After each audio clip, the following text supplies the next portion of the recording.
What makes a person turn into a serial killer, and how does society remember these horrifying figures? This question has puzzled humanity for centuries, and as we delve into the dark side of history, we're brought face to face with the gruesome reality of serial killers. These individuals who walk the line between sanity and madness have left an indelible stain on the pages of human history. Serial killers are not a recent phenomenon. Our journey begins with the first recorded serial killer, Liu Pengli of Han. A prince of the Han dynasty, Liu Pengli's reign of terror in the 2nd century BC still sends shivers down the spine. His chilling legacy, marked by his brutal and pitiless nature, paints a grim picture of a time when law and order were easily manipulated by those in power. As we move forward in time, the tales become more chilling, with names that still echo in our nightmares.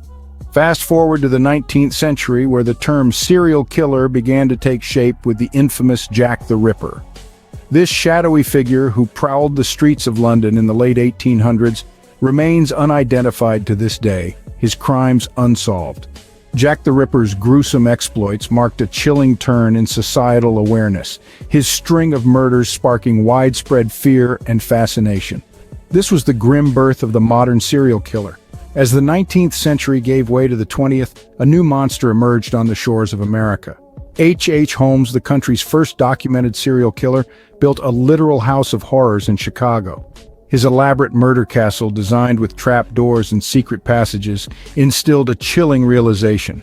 Serial killers were not confined to the old world, they were very much a part of the new world too. And as we stepped into the modern era, the horrors only grew. The late 20th century witnessed the rise of some of the most notorious serial killers in history.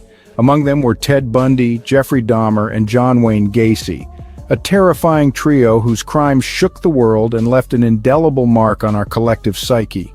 Ted Bundy, a law student turned murderer, was known for his charming demeanor and horrifying brutality. His reign of terror spanned 4 years, claiming the lives of at least 30 young women. Then we have Jeffrey Dahmer, dubbed the Milwaukee Cannibal.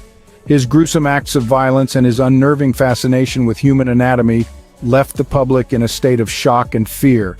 Lastly, John Wayne Gacy, a man who hid behind the facade of a jovial party clown, was responsible for the deaths of 33 boys and young men. Their trials became media circuses, with the public both repulsed and fascinated by their chilling tales. These men have left a dark imprint on society, their names now synonymous with evil. As we moved into the 21st century, the darkness didn't recede. The shadows of the new millennium hid monsters of their own. Among them, the notorious BTK killer Dennis Rader. He led a double life, a family man by day and a ruthless murderer by night.